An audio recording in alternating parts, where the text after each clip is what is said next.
part of my channel where I talk about healing your relationship with food and body. I'm doing an intro series on the 4 stages of nourishment.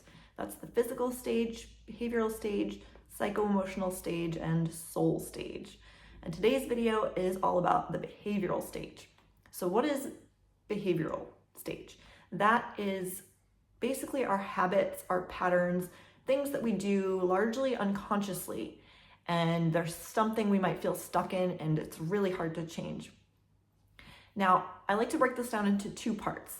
The first part is probably the one most of us are familiar with, and it's very popular these days, about habits and building habits, breaking old habits, and changing our behaviors through these small environmental steps that we can take.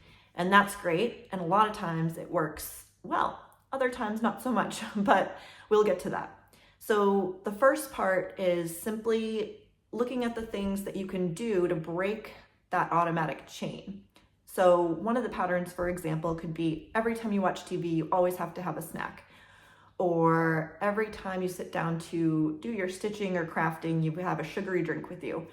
Or every time you're at a certain restaurant, you feel like you always have to have dessert. So it's these things that we felt at one time good about, and then we just kept doing it, and it became wired in our brain that, okay, this feels good. Right after this happens.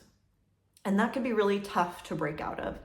So there are strategies, there are tons of books out there these days, and podcasts and TED Talks about how to build new tiny habits. And these they're very simple.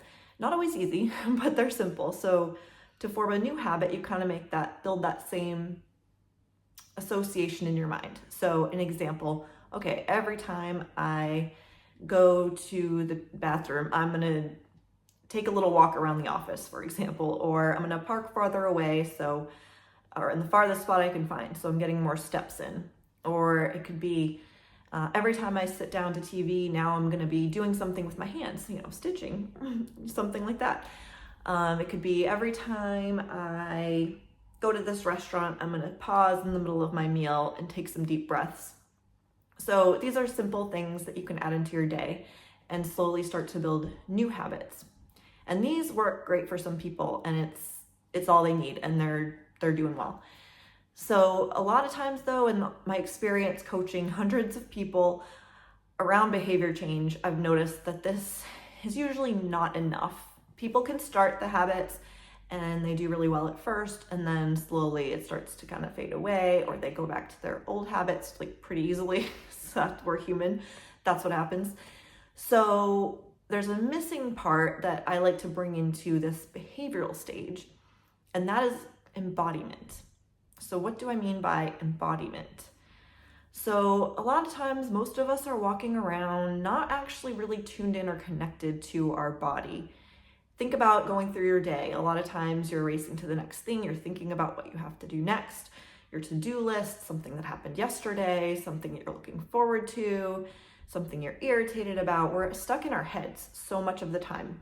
And then sometimes we just feel so uncomfortable in our bodies and we aren't liking our bodies. So why would you want to be connected to it? You want to kind of escape. So we're kind of floating above. We're not really in our bodies. Now, how can you actually get your body to change and get it where you want it to be if you're not actually in your body? So think of a car. You want to get somewhere. You want to have the car drive you somewhere. But how are you going to do that unless you get in the car and drive? So think about it that way. You're not going to be able to get where you want to go and make the changes you want to do unless you're actually embodied in your body. So it can seem very abstract, but there are really concrete, practical tools that you can do, and there's so many of them. I'll just name a few here. So one of them is simply deep breathing. Super simple, yet we often don't stop to do it. And when I say deep breathing, I mean stopping what you're doing, sitting down, and well, if you can do it standing too, and just taking slow, deep breaths. And so kind of belly breathing or into your diaphragm. So a lot of times people will say you can breathe in through your nose, hold for a little bit, and then exhale fully. And what this actually does, again, going back to that mind-body connection that I talked about in the physical stage video, where that physically signals your body that you're safe and it can relax. And when it's relaxed, you feel like you can comfortably be in your body. It also happens to be the best state to digest and metabolize. So that's just one simple way you can start to embody.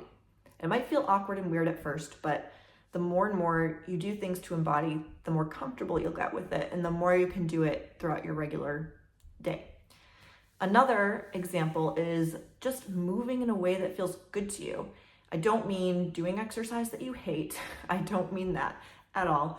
But anything that makes you go, ooh, yeah, that feels good. Like, it could be going out for a walk in nature. It could be just putting on some music and dancing while no one's watching. Just get it out and feel your body moving. It could be stretching. It could be yoga. It could just be getting up and doing some laps. It could be gardening. It could be yard work, really whatever feels good in your body. That's the important part, because then you can really land in your body and feel okay there. And another one, nature. Nature is a huge healer. And when we're standing kind of immersed in nature and actually paying attention to nature, not just like thinking or on our phone or anything like that, but if you can actually breathe in the nature, take it in, look at the beautiful things, that helps us connect with our own body, grounds us in a way, because you're surrounded by nature that automatically is that way.